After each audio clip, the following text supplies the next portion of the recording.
I'm not your bro. I'm not your man, and I'm not to be interrupted when I'm speaking. Just because you're unsatisfied with the way that I ruled, then that's not my problem. So you trying to play with me? You know what I'm saying? It ain't no crime. Wait a minute. Ain't no I'm victim not or your no man. loss, bro. I'm not your, listen, Hey, I'm not your look, man. look, sir. Ain't your Hey, bro. sir. You're an Article 1 judge under the Commerce Clause. You've been on the bench since what, 21? You need to talk to somebody. Alright, this one gets messy fast. We've got a sovereign citizen trying to excuse missing court because of Wi-Fi issues, and Judge Perkins is clearly not entertaining that. He comes in talking like the rules don't apply to him, throwing out legal terms, like that alone should shut everything down. Problem is, none of that actually holds up once the judge starts responding. You can feel the tension right away because he's treating this like a debate instead of a court proceeding. If someone ignores court rules on purpose, should they even get another shot? Let's go ahead and dive in. City of Detroit versus Christopher Perry Lewis, case number SP 151-06611. Appearance for the record, please. Sherika Harris on behalf of Mr. Lewis, please state your name for the record.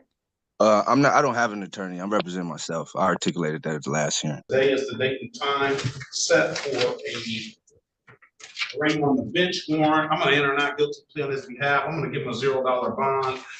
Mr. Lewis, you said you were here last time. Why did you miss your date? I actually didn't miss the date. I actually sent you a motion today to show you proof that I was actually in the hearing, and I was locked out of the hearing after an hour of waiting. As well as I sent you a motion for dismissal as well. I sent it last week. Yes, I sent it last week, but I resent it today, and I sent it in a Zoom chat as well to the prosecutor, the clerk, reporter, as well as the clerk. I didn't get that motion, either of those motions.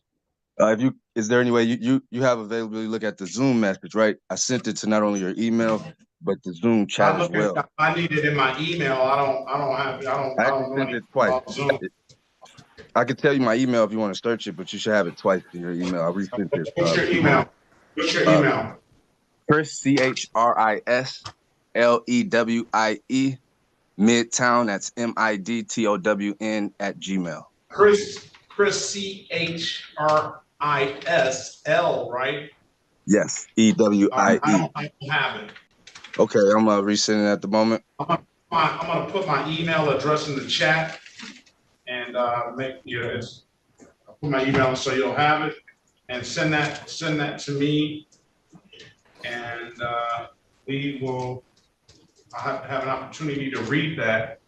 I'll confirm that you sent. I'll wait to confirm that you send it to me, and I'll give you a date. The next court date is going to be a pretrial date on May the 28th, 2024 at 8:30. You need to get a copy of that to the city attorney as well. I'm actually just sending it to the prosecutor as well. Daya Mason, is that her? Yes. Prosecutor? Yes, I did just send her an attachment. If she could send me a confirmation that she received it. Get it to her email address. So Mrs. Mason, you put your email address in the chat as well, so Mr. Lewis can get you a copy of that. I really appreciate that. File of that motion, those motions that it has. All right. I'm going to wait on that. Once I confirm that you gave me that, I will recall the case. Let's go back on the record with Mr. Christopher Lewis. I have received this motion, and I read the first couple of lines of it, and that I'm not concerned necessarily about the March 18th incident. I don't know what happened on that day, but you are here now, so we'll move forward. Excuse me, sir. I heard you say that you only read the first couple lines. Is there any way we could possibly take another case until you get the chance to read the entire thing? It's only 2 pages. I'm not going to read this entire thing today. It's only like 3 paragraphs, the entire thing. The rest are just case sightings. All right, I'm gonna deny the motion. I will set the matter for. Is there any way I can get a written? Can I get a written articulation as to why you're denying the motion? I'm denying the motion. I would just appreciate a written excuse. Can I get a I'm written not articulation? give it to you in writing. What I Are will we on do, record? Are we on record? we're on record. Okay. Is this court bound by the U.S. Constitution and Supreme Court rulings? Yes. Okay, you were denying my motion when I said that I had Fourth Amendment violations, and you're saying that you're denying my motion without looking into it or granting me a hearing to go over my motion, or give me an articulation as to why, a written excuse as to why. I want to make sure that that's what you're saying to me. You're asking for a change of venue. I'm denying I'm saying that. I'm saying that I know there's a motion for dismissal, and I'm saying that you, as an Article 1 judge under the Commerce Clause, if you're not going to uphold my due process and my Fourth Amendment, I'm saying that maybe we could change venues where I could get a real judge. Okay, I'm denying a motion to dismiss. Okay, I'll set a trial date for you so you can be heard on that type of forum. I insist that the court give me a written excuse as to why you're denying my motion, so I could take that to the tenor. Okay. Well, you can insist all you want to. Okay, I appreciate that, but I'm telling you, you're telling me today why you're not going to look into it or give me a hearing, that's so I can go over the evidence that I have to present to go with my motion. You don't want to do any of that, so I'm just asking that you can give me a written excuse that I could go take and complain against you on, because that's violating my due process. You didn't even give me the chance to say we're going to schedule a evidentiary hearing or something like that. You're going to sit up here and disregard that when I made genuine claims and put genuine evidence in there, overwhelming. So at the end of the day, like I said, there's no crime. This is a fraudulent charge. There's no suspect. Y'all suspect me for no crime. There's no victim, no losses. Okay. And in a minute, it's going to be malicious prosecution. So I'm asking you to dismiss this charge or change the venue. He walked in way too confident for someone with nothing to back it up. You can see it falling apart the second he gets any pushback. There's a difference between making an argument and just repeating things you don't fully understand. The judge isn't confused, he's just not buying it. And now, instead of adjusting, he doubles down. That's usually where things go from bad to worse. Asking for a new judge doesn't fix a weak argument. And if you refuse to do that, I'm asking you for a written excuse so I can take it to the tenor, sir. That's what I'm telling you. Because if not, I'm going to go to the tenor without it and let them know that you refuse to give me a written excuse, and you refuse to give me an evidentiary hearing, but you just straight denied it. When you just 5 minutes ago, you said you didn't even read it. Now you just denied it. That's conflict of interest. That's bias. That's all that. So let's put it all on record. If you feel just as strongly as you feel, give me a written excuse. If not, let's change venue. Because you're an Article 1 judge under the Commerce Clause. This conflict of interest, you only here to make money, man.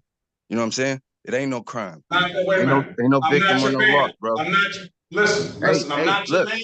Look, sir. Hey, sir, respectfully, you're an Article 1 judge under the Commerce Clause. You've been on the bench since what, 21? Couple years? You need to talk to somebody. I'm asking you to give me an evidentiary hearing to go over my motion for dismissal with the overwhelming evidence or change venue. Because if not, I'm going straight to the tenor right after this. And that's on you, sir. You had this. You did this. Oh, all right. Now I'll let you speak. Straight like that. No, that's all we need. I don't want to hear any more. All right, cool. It's cool. I appreciate it. This due process this is a due process violation. This is a due process violation right now. And the way y'all tried to railroad me when I was ready to argue my trial. I told you I was here to argue my trial. Y'all locked me out. Now you're trying to start the process over. They're not prepared to present a case. I'm telling you. They're not prepared to present an injured party, sir. What are we doing? Listen. Please do not say any more. You've already made your record. I've given you that opportunity. If you continue on, especially interrupting me while I'm talking, because I didn't interrupt you while you were talking. I'm not your bro, I'm not your man, and I'm not to be interrupted when I'm speaking. I gave you the respect and the right to speak. Just because you're unsatisfied with the way that I ruled, then that's not my problem. You take whatever. Wait a minute. Let me say it. You take whatever recourse that you feel that is necessary. Now, what I can do, Mr. Lewis, is I can set you a jury trial date. And at that jury trial date, you will have an opportunity to represent yourself or do whatever you want to do and put all your proofs on the record by a jury of your peers, and you can argue it that way, okay? I appreciate that, but I was still like a written. You order the transcript. You order the transcript. It's in the transcript. You asked me to read the couple of paragraphs that you made. Most of the paragraphs was referencing the incident on March 18th, as you and I'm not even debating or disputing it. I said I'm not concerned about March 18th or any missed date. I said that the most of what you're saying is in the it's not you know, I'm not even going to hold you to that, but in paragraph 2. Moreover, I want to emphasize that the initial charge against me in this court is fraudulent. I don't know that to be the case. That's why I'm giving you an opportunity to have a jury trial, and they can make the determination. Neither the complaining witness or the prosecution is prepared at any point of this case to present an injured party or any reported damages/losses. So it becomes abundantly clear that every proceeding taking place is strictly an attempt to seek funds where there is no crime and not seek real justice. So we are giving you real justice, because if you say that there's been no crime, then you have a right to a trial. And that's what I'm giving you. So I was assaulted, detained, and my property illegally searched and seized with no suspicion of crime at the hands of the complaining witness, Joshua Martin, and assisting officers. I do not consent to these fraudulent proceedings and demand that the court dismiss the charge immediately with the appropriate remedies. And I'm dismissing the motion based on that, because I am giving you a proper forum to argue your case, or allow me the right to change the proper venue of federal court where my U.S. constitutional rights will be upheld and not disregarded by Article 1 judge under the Commerce Clause. I don't understand that. Indicating a clear conflict of interest, I do not wish to proceed with this matter. You don't have to proceed any further because I'm dismissing the case. He did cite some case law. It was at Sherrar v. Cullen, 481 Federal 2nd 945. For a crime to exist, there must be an injured party, corpus delicti. There can be no sanction or penalty imposed on one because of the U.S. constitutional right.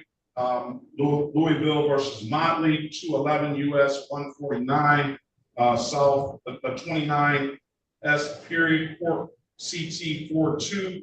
Any tribunal court finds absence of proof of jurisdiction over a person or subject matter, the case must be dismissed. The accuser bears the burden of proof beyond a reasonable doubt. All right, so I'm dismissing the motion, all right? And you can get a copy of that record on of what we just made by going through the proper channels of the court to get the court reporter to produce that record. I can't even get the court reporter to respond to my voice messages or you to respond to my emails, sir.